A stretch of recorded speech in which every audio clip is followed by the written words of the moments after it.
Donc, bonjour à tous, bienvenue sur la plateforme Event Enroll. Mon nom est Camille, c'est moi qui vais vous donner l'information aujourd'hui. Tout d'abord, pour vous connecter à votre plateforme Event Enroll, vous devez suivre le lien juste ici app.eventenroll.com. Et puis par la suite, vous devez aussi avoir des identifiants, donc un courriel et un mot de passe associés à un compte. Si jamais vous n'avez pas d'identifiant, simplement communiquez avec nous et nous allons vous en créer. Par la suite, vous allez pouvoir entrer vos identifiants à cet endroit et puis cliquer sur connexion. Vous allez arriver sur la page de connexion ici, qui est votre page organisateur. Donc, on voit présentement les boutiques qui sont actives sur notre compte. On peut aussi les filtrer pour voir les boutiques terminées, par exemple, ou encore les boutiques brouillons.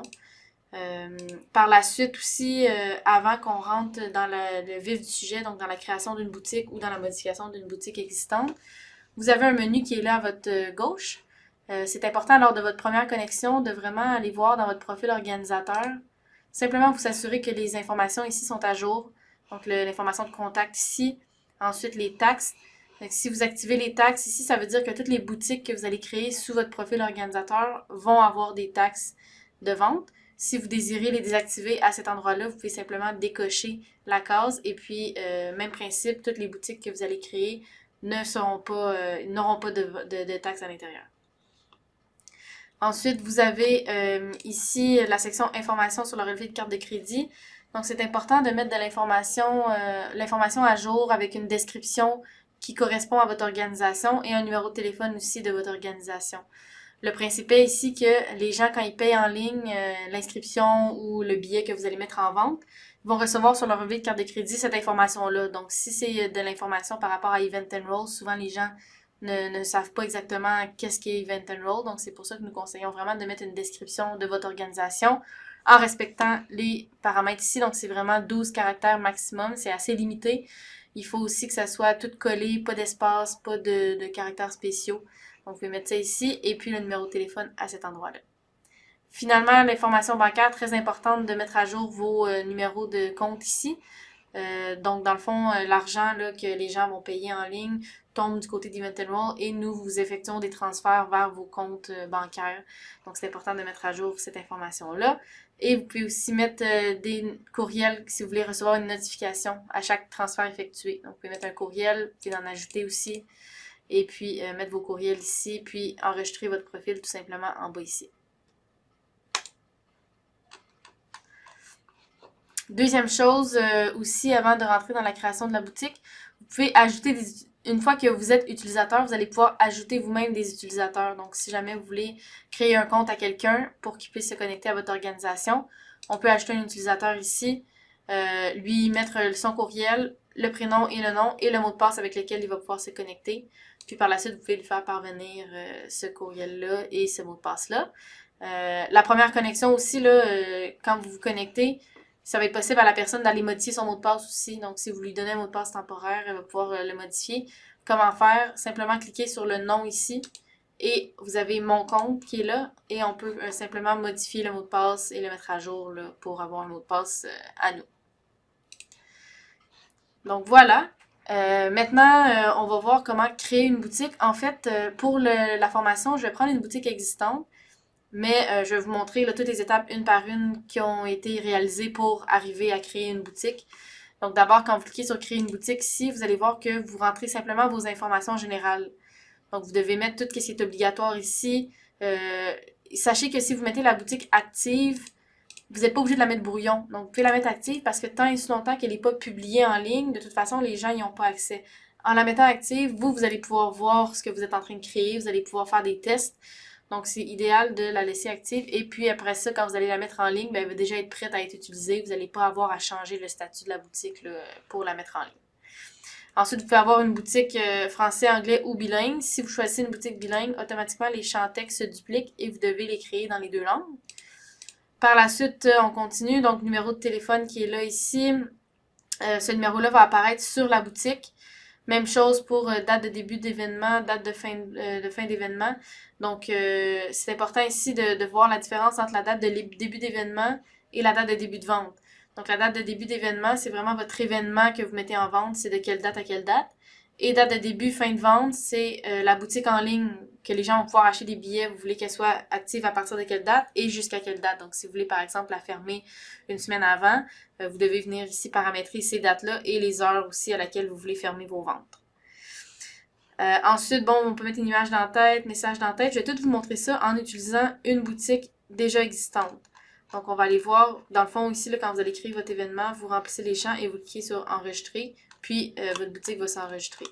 Si je regarde une boutique existante, par exemple, la boutique de festival ici, quand on rentre à l'intérieur, on voit déjà que le menu a changé. Donc, une fois, là, comme je vous montrais, quand vous créez une boutique, si vous mettez les informations générales, puis vous créez votre boutique, vous allez tomber exactement à cet endroit-là.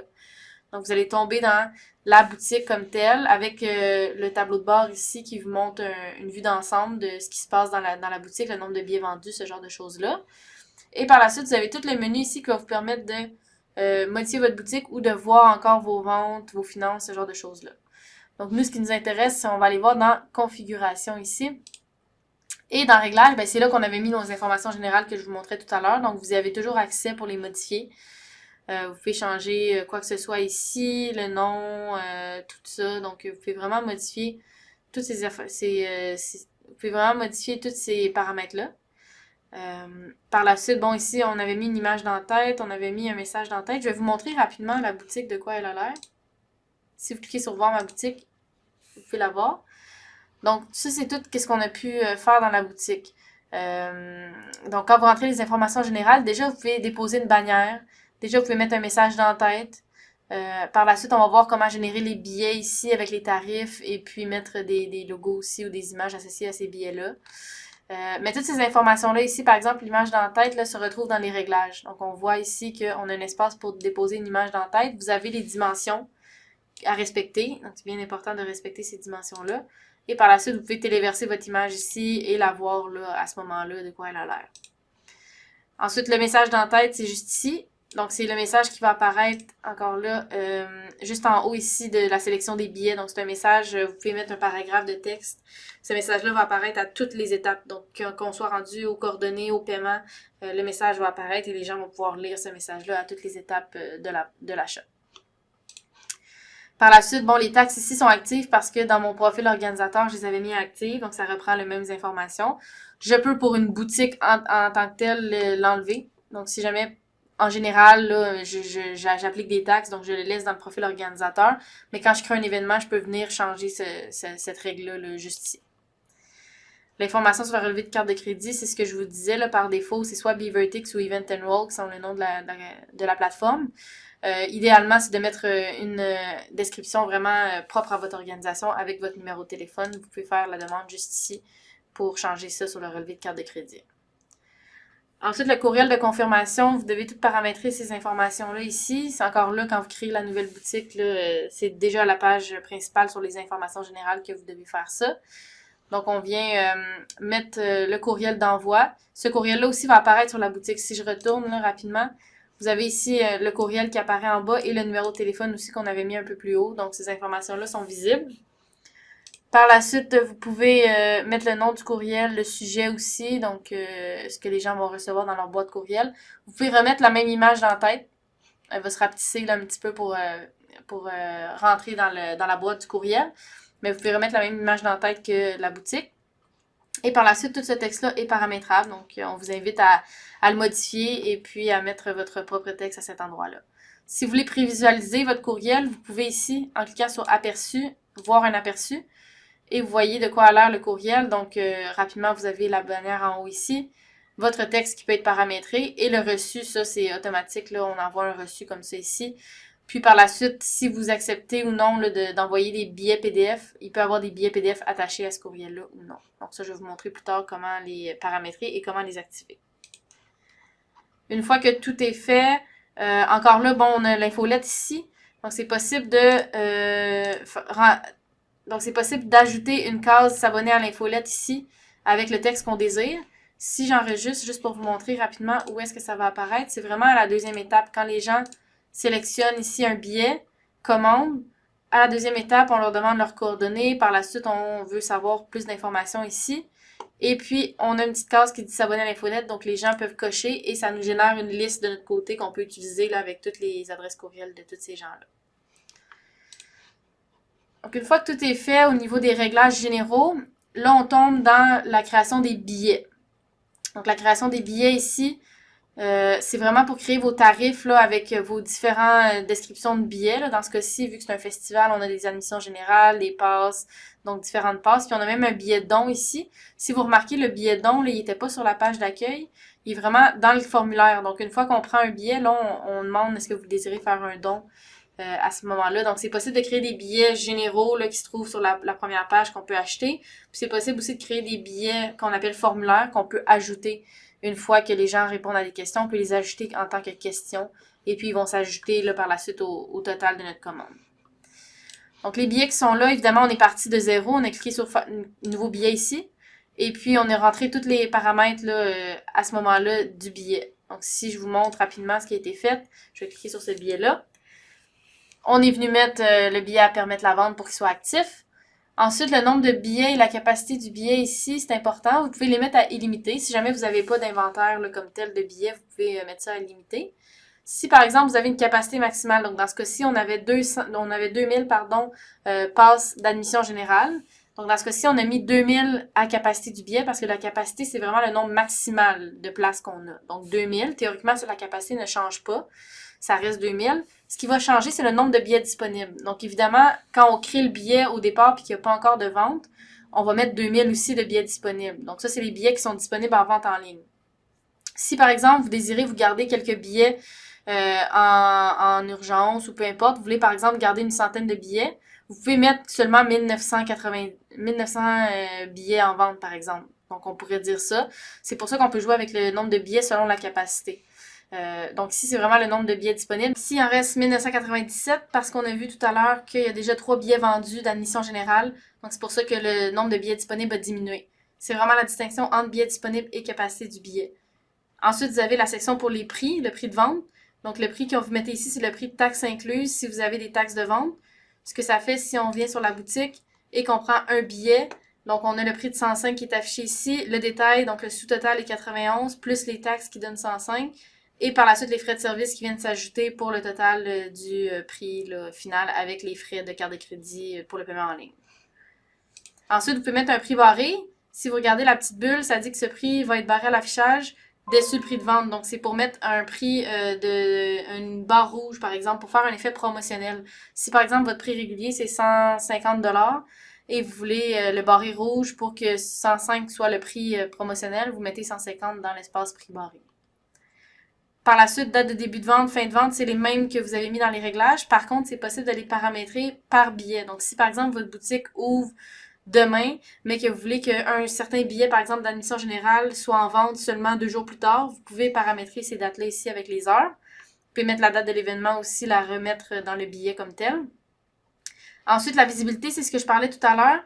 Pour les billets pour tous, ça veut dire que c'est les billets qui sont accessibles à tout le monde sur la page principale ici. Donc, n'importe qui a accès au lien peut prendre un billet qui est pour tous, qui apparaît sur la page principale. Ensuite, vous avez des billets administrateurs seulement. C'est des billets que vous voulez cacher au public, mais que vous voulez rendre accessibles aux administrateurs comme vous et moi qui étions connectés à la plateforme là, et qui avons accès à l'administration.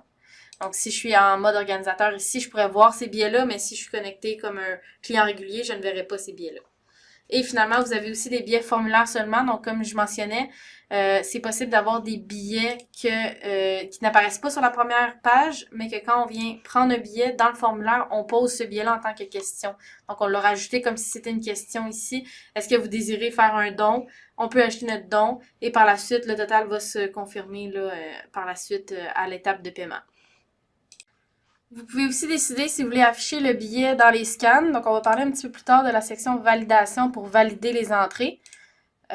Sinon, vous pouvez aussi modifier l'ordre d'affichage. Donc, l'ordre d'affichage, évidemment, c'est l'ordre dans lequel les billets apparaissent sur la boutique. Donc, présentement, là, ici, on a en premier l'admission générale et le reste qui suit. Vous pouvez modifier cet ordre-là ici avec en mettant le numéro d'affichage que vous désirez avoir. Ensuite, on peut remonter, puis dans le français, vous allez paramétrer tout ce qui est texte. Donc, vous avez une section boutique en ligne et billets électroniques. Donc ici, la boutique en ligne, c'est le billet dans la boutique comme tel. Donc on a un titre, on a une description et on a une vignette affichée. Donc on a une petite photo aussi associée au billet. Donc tout ça, c'est ce qui se trouve ici. Le titre étant admission générale, la description étant juste en dessous ici, et la vignette ici sur laquelle on peut cliquer et voir l'image là comme ça. Donc toutes ces étapes-là, c'est dans la section boutique en ligne. Et après ça aussi, vous avez la section billets électroniques parce que quand vous configurez la plateforme, vous pouvez avoir des billets PDF aussi qui s'envoient avec la confirmation d'achat. Encore là, comme je disais, pour la validation, que les gens aient un billet. Juste pour vous montrer rapidement de quoi a l'air un billet PDF, on va le prévisualiser. Donc ici, voici de quoi a l'air un billet PDF général. Il y a plusieurs choses que vous pouvez modifier dessus. Vous pouvez entre autres changer les lignes de texte qui sont là. Vous pouvez rajouter votre propre logo ici. Par défaut, si vous ne mettez pas de logo, c'est le logo Event Enroll. Et tout l'espace blanc qui est là peut abriter une image aussi. Donc, vous pouvez avoir une image d'une certaine dimension qui est indiquée dans la boutique. Puis, voilà. Donc, si vous voulez modifier tout ça, ça va être dans la section billet électronique. Toujours dans le billet, section français, un petit peu plus bas. On peut ajouter une image ici selon les paramètres qui sont là. Donc, comme je disais, pour remplacer l'espace blanc. Ensuite, on a le logo affiché sur le billet électronique qui est là, qu'on vient déposer ici. Et les 9 lignes, donc on a le nom de l'événement, la date, on peut mettre le lieu ici, on peut mettre d'autres informations à cet endroit-là. Puis, on a 4 lignes de conditions aussi, là, un petit peu plus bas. Donc, tout cet espace-là peut abriter 4 lignes de texte. Par exemple, pas de remboursement si vous avez certaines spécificités à dire au client. Vous pouvez l'insérer directement dans le billet. Ensuite, ici, la section courriel de confirmation, on voyait que tout à l'heure, dans les réglages, on pouvait monter un courriel général qui s'envoyait à tous les acheteurs. Donc, peu importe quel billet on achète, ce courriel-là va s'envoyer. Par contre, si vous voulez dire quelque chose de spécifique à un billet ou à un acheteur d'un billet en particulier, vous pouvez mettre dans la section courriel de confirmation du texte ici qui va s'envoyer seulement pour ce billet-là, pour les gens qui auront acheté ce billet-là. Donc, chaque billet est pareil. Là, à chaque fois que vous créez un billet, vous pouvez lui mettre un courriel de confirmation propre à ce billet-là si vous désirez. Ensuite, je ne vais pas les passer tout en détail, mais vous avez des options avancées qui sont là. Donc, comme je mentionnais, vous pouvez, oui ou non, afficher un billet PDF. Donc, générer un billet PDF, c'est ici que vous pouvez modifier ça. Si vous voulez enlever le billet PDF de la confirmation, vous pouvez le faire ici. Ensuite, vous avez, bon, les codes projet, code grand livre que vous pouvez mettre ici. Maximum par achat, par défaut, c'est 20. Donc, par défaut, les gens qui viennent ici peuvent acheter jusqu'à 20 billets. On peut augmenter cette limite-là ou la diminuer. On peut dire, par exemple, c'est 4 billets par personne, par commande maximum. Donc, si vous voulez modifier cette limite-là, ça va être juste ici dans la section maximum par achat. Ensuite, barre de progression, si vous voulez la mettre, ça veut dire que ça va montrer un petit peu où est-ce qu'on est rendu dans la vente de billets. Donc, par exemple, ça va écrire 80% avec une barre qui se remplit ou qui diminue là, si vous décidez remplissage ou effacement. Est-ce que c'est un thème d'expédition? Si oui, on va ajouter des frais là, pour l'expédition. Est-ce que c'est un don? Si on met oui à don comme on a mis ici, ça va enlever tous les frais, toutes les taxes, donc tout ce qui est superflu par rapport au don. Voilà, donc il y a quelques petites options ici et une fois que tout est beau, on peut enregistrer notre billet. Ensuite, pour chaque billet que vous créez, vous pouvez avoir différents tarifs. Donc, par exemple, ici, sur le billet admission générale, je pourrais avoir un tarif régulier, oui, mais aussi un tarif étudiant ou aîné. Donc, pour faire ça, la première des choses, c'est de venir dans l'onglet Gestion de type. Donc, dans Gestion de type, c'est là qu'on va pouvoir décider ça va être quoi nos différents types. Est-ce que c'est étudiant, aîné ou autre? On vient cliquer ici et par la suite, la première des choses à faire, ça va être de cliquer sur Nouveau type. Évidemment, vous n'aurez pas de type déjà créé. Là. Si c'est la première fois que vous créez des types, il va seulement avoir nouveau type et régulier disponible. Mais là, dans ce cas-là, je pourrais cliquer nouveau type et venir rentrer mon type. Donc, ça peut être étudiant, on peut même mettre des âges, on peut même écrire autre chose. Là. Donc, vous venez créer votre type et on l'enregistre. Une fois que c'est fait, après ça, on va pouvoir venir au bout de notre billet en question, dans Options, et cliquer sur Gérer les tarifs. Et là, c'est là qu'on va pouvoir ajouter différents tarifs. Donc là, par défaut, on a seulement le tarif régulier. On pourrait dire, je vais ajouter un tarif étudiant et je vais le mettre moins cher, par exemple 90$. On l'enregistre. Ça va nous demander de juste confirmer notre billet PDF parce que maintenant, ça va être rendu étudiant ici. Donc, c'est bien important de juste s'assurer que tout est correct. On confirme et par la suite, on peut l'enregistrer. Puis, quand je vais rafraîchir ma boutique, on va voir que maintenant, sur le même billet, j'ai 2 tarifs disponibles. Donc, je peux prendre un billet régulier ou un billet étudiant ici, là, tout dépendamment. Ce qui est bien important de savoir avec ça quand vous y allez par type de tarif, c'est que ça reste le même billet. C'est seulement 2 types de tarifs différents, donc ils partagent le même inventaire. Donc c'est 2000 billets pour ces 2 types-là et non 2000 réguliers, 2000 étudiants. Là. C'est 2000 en tout. Si vous voulez respecter un inventaire parce que vous avez un nombre de places limité régulier, un nombre de places limité étudiant, il faut y aller par 2 billets distincts. On peut pas y aller par type de billet. Donc il faudrait créer un billet admission générale / régulier, un autre admission générale / étudiant par exemple. Et là, on pourrait gérer l'inventaire pour chacun.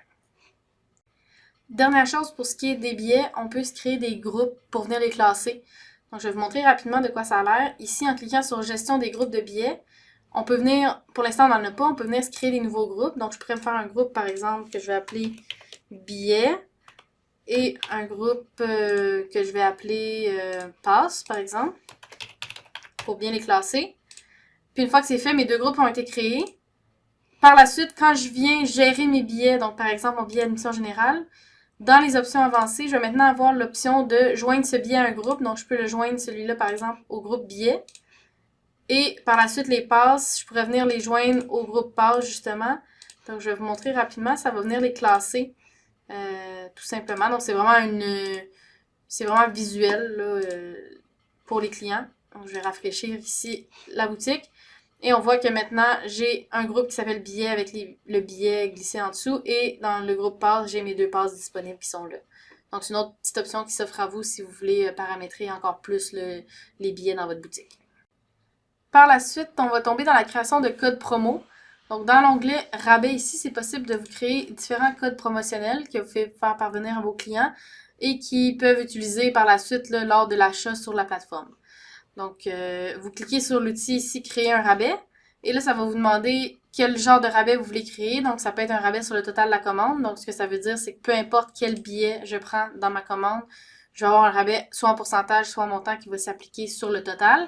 Ça pourrait être un rabais sur un item. Donc, je pourrais faire un rabais seulement pour les admissions générales, par exemple, et non pour les passes.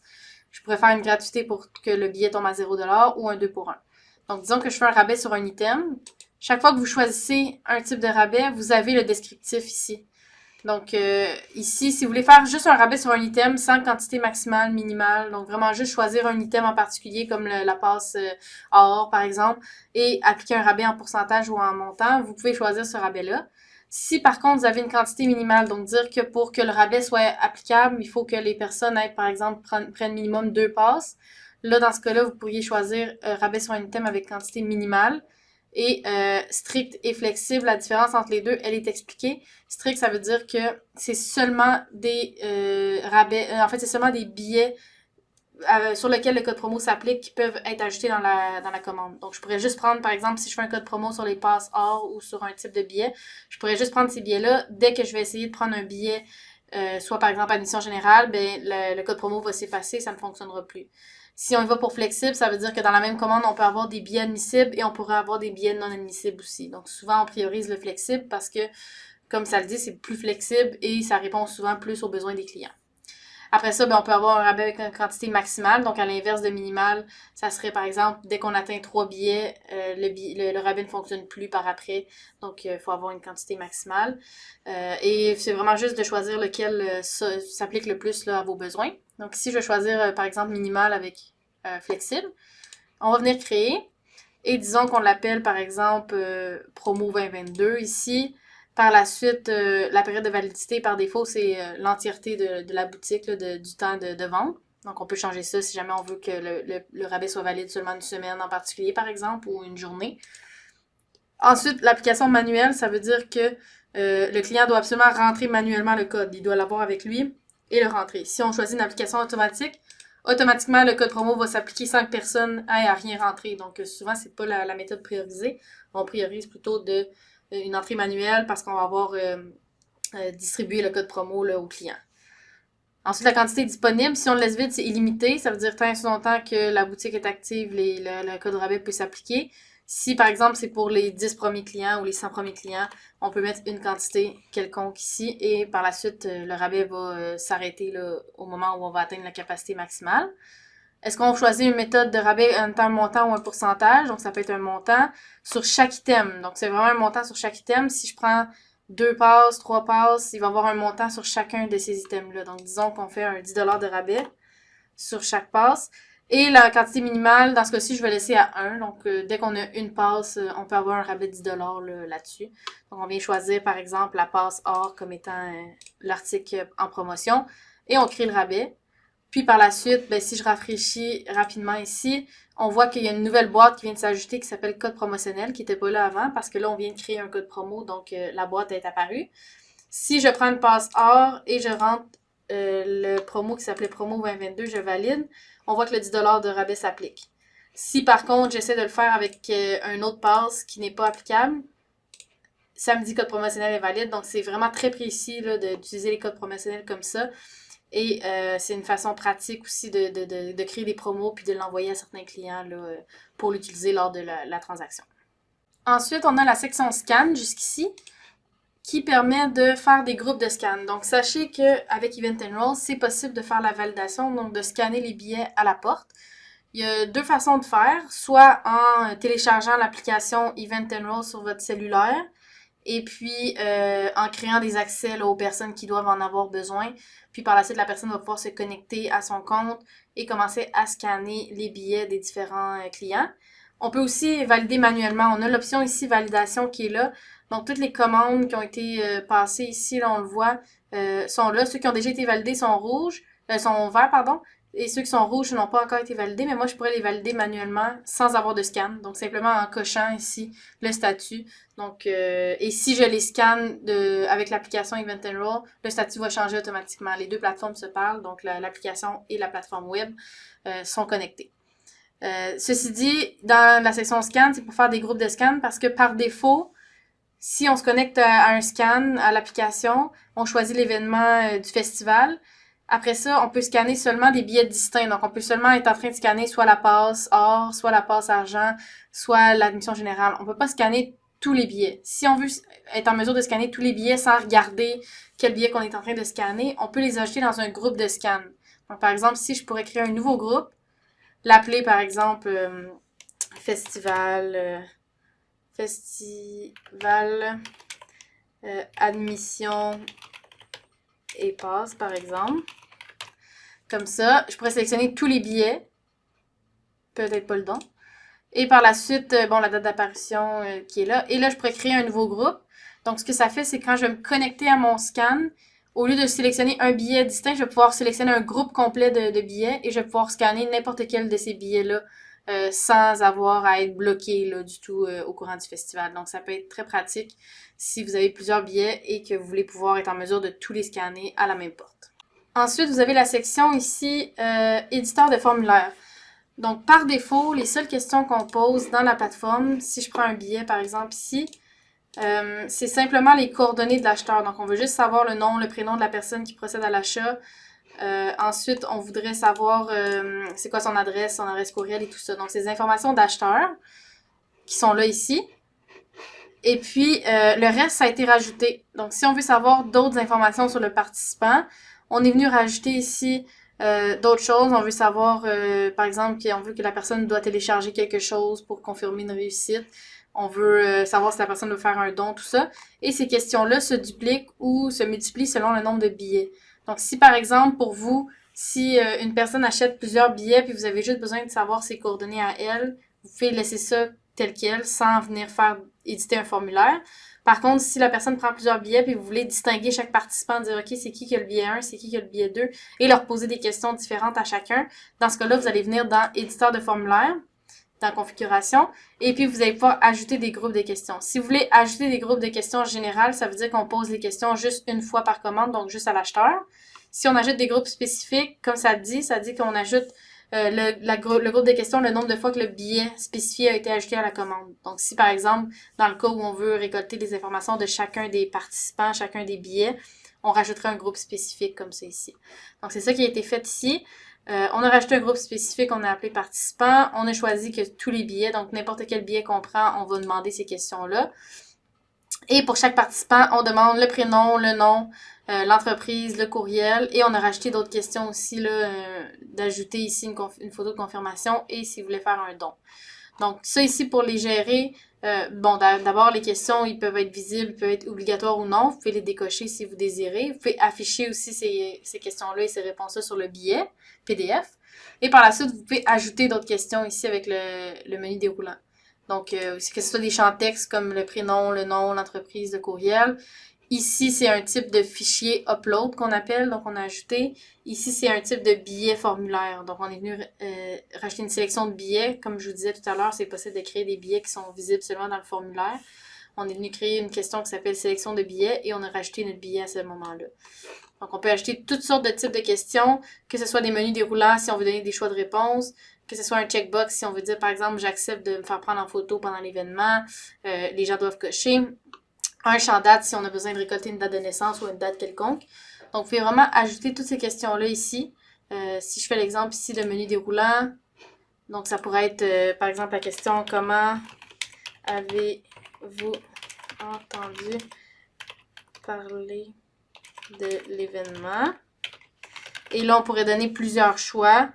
Donc, ça pourrait être, par exemple, réseaux sociaux. Ça pourrait être télévision. Ici, donc ça pourrait être par un ami.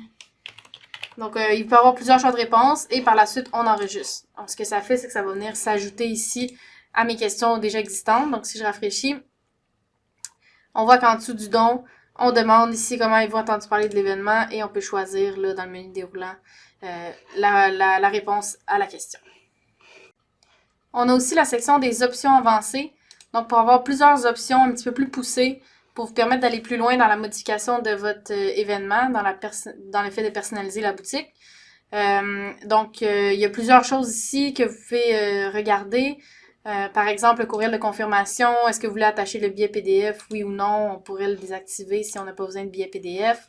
Si on veut avoir une confirmation, une copie là, dans notre courriel à chaque fois qu'il y a un nouvel achat ou une nouvelle inscription, on peut s'envoyer un courriel aussi à chaque fois qu'il y a une nouvelle vente dans la boutique. Pour ce qui est des boutons, par exemple, les boutons ici, là, retour, confirmer, commander, poursuivre, ce genre de choses-là, peuvent être toutes modifiées ici. Donc, on choisit qu'est-ce qu'on met comme terme. Rabais code promotionnel, est-ce qu'on veut permettre l'utilisation des codes promo, oui ou non? Donc, si on fait non, ça veut dire que ça va enlever la boîte complètement là, qui était ici des codes promotionnels à cet endroit-là. Donc, ça va venir la cacher. Par la suite, on peut mettre des termes et conditions aussi. Donc, à l'étape d'achat, je vais vous montrer un petit exemple là, quand on se rend jusqu'à l'étape d'achat. On pourrait avoir des termes ici. Je vais juste écrire termes pour vous montrer l'emplacement. Et les gens doivent absolument accepter les conditions d'achat avant de poursuivre et de compléter leur transaction. Les étapes de la boutique aussi peuvent être modifiées. Donc, les étapes qui se retrouvent en haut ici, achat, coordonnées, paiement, ça peut être différents termes que vous mettez là. Même chose pour la page de confirmation d'achat qui peut être modifiée aussi. Donc, je vais vous montrer rapidement en faisant un test de quoi a l'air cette page-là. Donc, ici, je vais juste sauvegarder ce que j'avais fait pour les termes et conditions. On va revenir à la page de confirmation d'achat parce que je vais vous montrer que vous pouvez mettre votre propre logo et modifier les phrases qui s'y trouvent. Donc, si je fais un petit test, moi, en étant en mode organisateur, je peux faire un petit test. Les clients réguliers, évidemment, ne peuvent pas faire de tests sans paiement. Ils doivent faire absolument une commande complétée. Mais nous, en étant en mode organisateur, on peut prendre un billet ici. Il faut bien s'assurer qu'on est en mode organisateur, qu'on est bien connecté. On peut rentrer nos identifiants ici, donc Camille Nadeau, et on peut passer plus rapidement. On n'est pas obligé de rentrer toutes les informations, évidemment. Donc, ça nous sauve un petit peu de temps. Les gens, eux autres, les clients sont obligés parce que on a décidé que les questions étaient obligatoires. On confirme. Et une fois qu'on confirme, on a le résumé de la commande. Donc, on dit qu'on a pris un billet d'admission générale ici avec le total. On aurait des conditions d'achat ici. Donc, quand j'ai écrit terme, là, on pourrait mettre toutes nos conditions d'achat et les gens doivent accepter les conditions d'achat. En étant en mode organisateur, encore là, sont pré-cochés, mais les gens doivent vraiment les cocher. Et ce qu'on a de différent aussi, c'est que nous, on a l'option ici avec la boîte de commande prépayée. Donc, ce que ça veut dire, c'est qu'il n'y aura pas de paiement en ligne. Ça considère qu'on fait une commande et qu'on s'occupe du paiement, donc qu'on récolte l'argent ou qu'on récolte le chèque. Donc, je pourrais faire une commande, ici, et pouvoir la supprimer par la suite. Donc, il n'y aurait pas de frais en ligne de compte, de frais de carte de crédit ou de remboursement à faire. Les clients, évidemment, eux autres ne voient pas ça, donc c'est décoché par défaut. Il n'y a pas du tout la case. Ils voient simplement paiement par carte de crédit, doivent rentrer leurs informations et commander. Donc, une fois que le client commande, c'est à cette page-là qu'on peut venir modifier ce qui s'y trouve. Donc, le logo qui est là, Event Enroll, dans la section page de confirmation d'achat, on peut venir glisser notre propre logo d'organisation. On peut venir charger la phrase transaction approuvée et la phrase qui se trouve en dessous aussi, là, sans problème. Donc, c'est ça qui va changer ici. Ensuite, on a aussi l'option de configurer le billet électronique un petit peu plus poussé. Donc, on voyait le billet PDF tout à l'heure, de quoi il avait l'air. Je vais vous le remontrer. Ici, en téléversant ici et prévisualisant un billet. Donc, on avait le billet qui était là. Déjà, on pouvait modifier l'image, le logo et le texte. Par contre, ici, dans les options avancées, on peut aller un petit peu plus loin et on peut modifier la couleur de fond, les titres qui s'y trouvent et même les termes et conditions qui sont là de Event Enroll. Donc, couleur de fond, les titres en haut et les termes et conditions ici, on peut les lire et les modifier. Vous pouvez aussi, dans la section Marketing, qui est juste ici, mousser un petit peu vos réseaux sociaux ou ajouter certaines fonctionnalités là, en lien avec les réseaux sociaux Google ou MailChimp. Donc, la première des choses ici, vous pourriez activer un bouton de partage Facebook qui apparaîtrait à l'étape ici de confirmation. Donc, juste en dessous du bouton Imprimer vos billets, vous pourriez ajouter un bouton qui dit Partager sur Facebook et quand les gens cliqueraient dessus, il y aurait une publication qui se créerait sur leur compte Facebook avec les paramètres que vous aurez mis d'abord ici.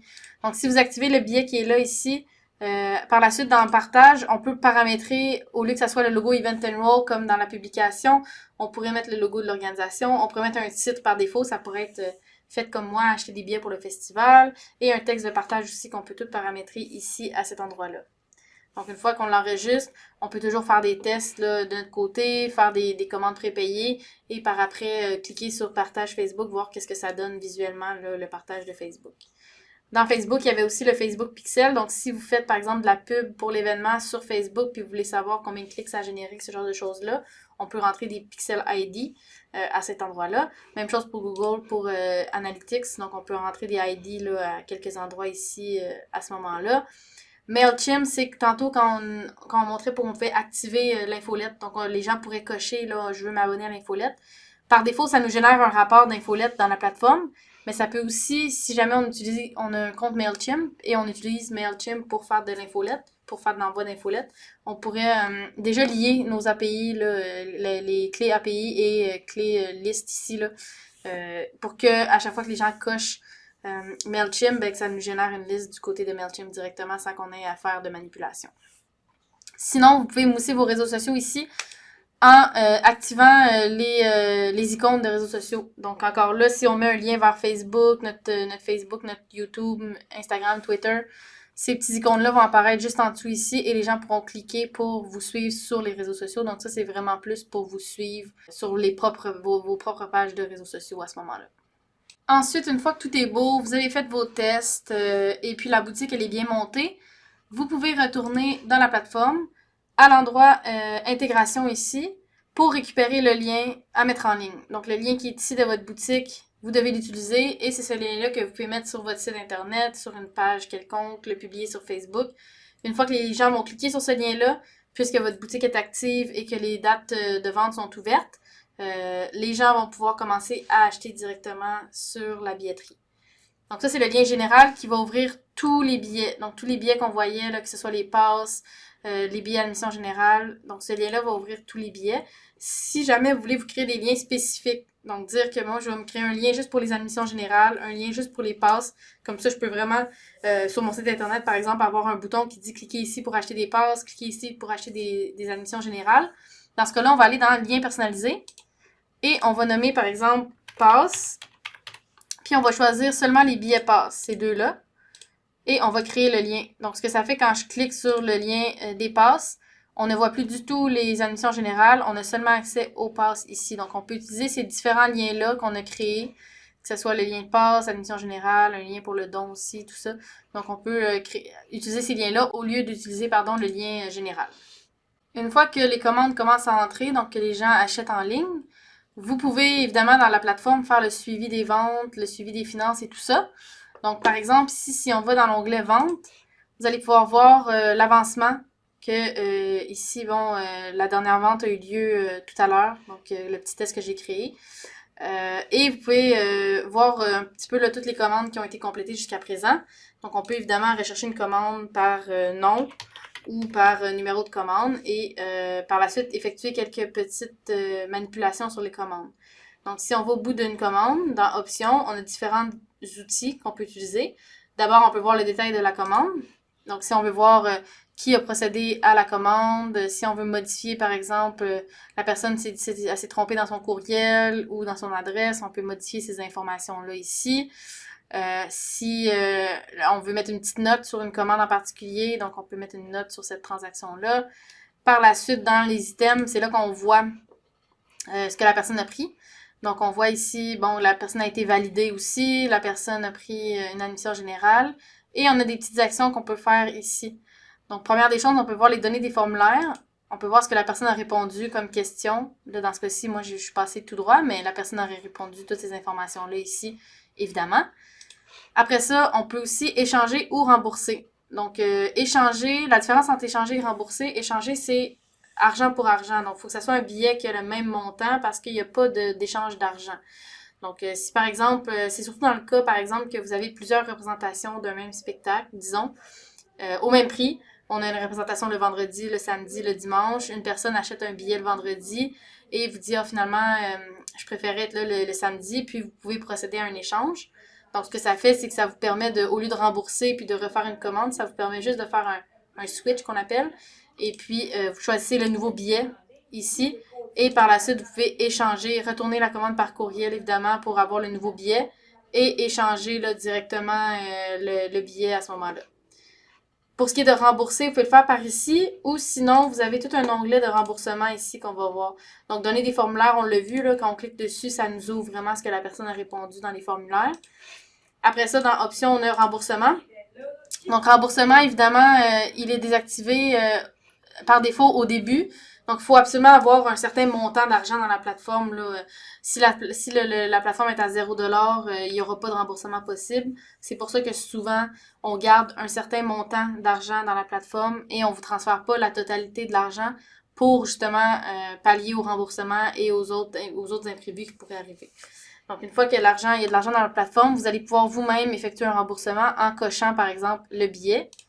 Sachez que quand vous cochez le billet, si vous cliquez OK, vous allez rembourser les frais aussi de service. Si vous remboursez les frais de service au client, nous allons devoir vous charger les frais à l'organisation parce que ces frais-là ne sont pas remboursables. Donc, c'est les frais de carte de crédit qui ne sont pas remboursables.